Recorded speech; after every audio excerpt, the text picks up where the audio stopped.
오늘도 바쁘니 빠르게 알아볼게요. 최근 100만 유튜버 달씨가 전세 사기 관련으로 논란이 있었죠. 이전 내용을 간단하게 정리하자면 달씨가 오피스텔에 전세로 들어갔다가 전세금을 못 받을 것 같은 상황이 되자 본인이 거기서 빠져나오기 위해 새로운 세입자를 구하려고 했다가 결과적으론 미수에 그쳤었더라는 내용입니다. 그리고 거기에서 가장 난리가 났던 부분은 새로운 세입자가 나타나 계약서를 쓰는 날까지 그 사람이 마음을 바꿀까봐 1분 1초가 고통스러웠는데 집주인의 체납 기록을 떼보더니 그냥 모르고 가서 본인의 유일한 희망 파란새가 가버렸다고 말한 부분이죠. 그니까 본인도 전세금을 못 돌려받아 고통받고 있으면서 본인이 그 상황에서 빠져나오기 위해 본인 대신 희생할 파란새를 찾았다가 놓쳐버려서 아쉽다라고 한다고? 심지어는 그걸 다른 누군가가 폭로한 것도 아니고 본인이 직접 촬영해서 업로드하고 자폭했다는 게 황당하죠. 그래서 저 영상을 보고 나선 대부분 다음 세입자한테 폭탄 넘기기 하려고 했던 거 아니냐, 왜 그 집에 대한 상황은 설명도 없이 넘기려고 했냐, 전세 사기 떠넘기려고 한 게 당당하냐며 제대로 난리가 났었습니다. 그러고 나서 사과문을 올렸는데 이것도 변명밖에 없어요.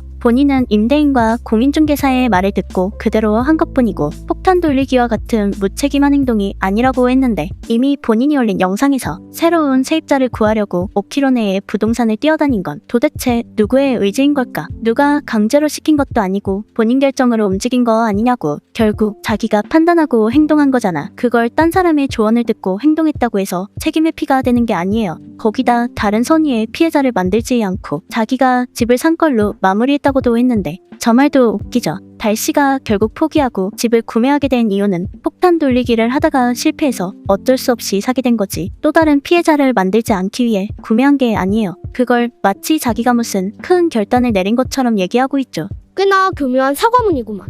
암튼 여기까지가 이전에 있었던 내용이고 이제는 이거에 대해 해명을 하고 싶은 생각인 건지 이번엔 변호사를 끼고 영상을 올렸는데 이것도 내용이 또 흥미진진합니다. 일단은 영상이 20분짜리라 대략적으로 요약을 하자면 달씨가 변호사랑 같이 앉아서 이전 영상을 같이 보며 변호사의 설명을 듣는데 달씨의 당시 상황을 보면 계약하기 직전 집주인이 바뀌었고 매매가와 전세가 차이가 거의 없어서 본인부터도 전세 사기를 의심했다고 합니다. 그러다 자기 오빠한테 사기당한 것 같다고 전화를 했더니 전세 보증보험을 들으라는 얘기를 해서 하려고 했는데 하필 허그가 전화를 오지게 안 받아서 그냥 그렇게 넘어가 버렸다고 합니다. 그러다 본인 사정으로 전세 기간을 다 못 채우고 중간에 나가야 되게 됐고 원래는 집주인 전화번호도 몰랐다가 부동산 아줌마를 통해 우여곡절 끝에 알아내서 전화를 했는데 집주인이 나가게 되기 한 달 전에 연락을 주라고 했고 그래서 날짜가 돼서 전화를 했는데 집주인이 전화를 안 받았다고 합니다. 그래서 또 부동산 아줌마의 도움을 받아 어떻게 연락처를 알아내 다시 전화를 했더니 이제는 그런 통화를 한 적이 없다는 대답이 돌아오고 거기다 이전에 통화했던 사람은 집주인이 아니라 집주인 사칭범이었었다고 해요. 그래서 상황을 알아보니 그 집은 투자 목적으로 샀었던 집인데 집값이 계속 떨어져서 보증금보다 집값이 떨어져 버렸고 결국엔 내어줄 보증금이 없다 이겁니다.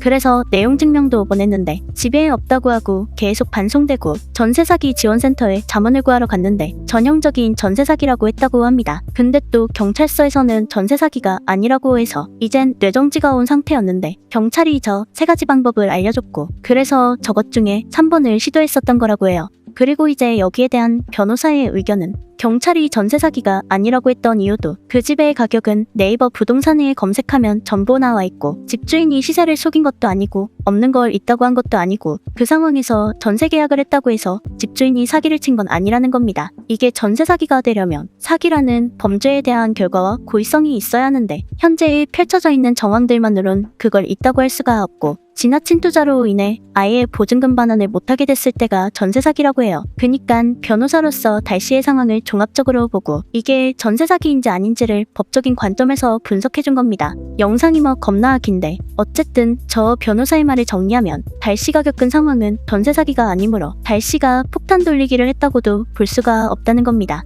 결론이 좀 이상한데? 일단 무조건 의뢰인 편을 들어야 하는 변호사 입장을 생각하면 뭐 이해가 안 가는 건 아니지만 문제는 그게 아니죠. 핵심이라고 해야 할까? 그니까 현재 달씨의 여론이 이렇게 안 좋은 이유는 달씨가 당한 게 전세 사기냐 아니냐가 중요한 게 아닙니다. 그쵸? 이렇게 달씨는 본인이 영상에서도 언급했듯 그 집이 문제 생긴 집이라는 걸 알고 있었잖아. 본인이 전세금 돌려달라고 했을 때 집주인이 처음에는 전화도 안 받고 지멋대로 갭 투자하다 날려먹어서 전세금도 못 돌려준다 그랬고 내용 증명도 안 받아버리고 그래서 꼼짝없이 전세 사기를 당한 거라고 생각하고 있었습니다. 아니 나 같아도 집주인이 저딴 식으로 나오면 나도 전세 사기 당한 거라고 생각하겠구만. 그리고 그 집이 문제 있는 집이란 걸 자신도 분명히 인식하고 있는 상태에서 자신의 문제를 해결하기 위해 자기 대신 전세금을 주고 들어올 세입자를 구하려고 시도했었던 게 바로 그게 문제인 겁니다. 이건 결과적으로 전세 사기가 아니니까 잘못도 없게 되는 게 아니에요. 내 손에 든 게 폭탄인 줄 알고 황급히 몰래 옆 사람 주머니에 넣다 걸렸는데 짜잔 알고 보니 시계였습니다. 그러니 죽이려던 의도는 아니었어요. 이러고 있는 거랑 뭐가 다르냐고. 폭탄이었으면 그대로 죽는 건데 폭탄으로 생각하고 소매 넣기 하다 걸렸는데 아니면 그만이다? 아니 엄연히 의도라는 게 존재하잖아. 그니까 법적인 책임은 없을진 몰라도 도의적으로 보면 살벌한 행위 그 자체가 아닌가.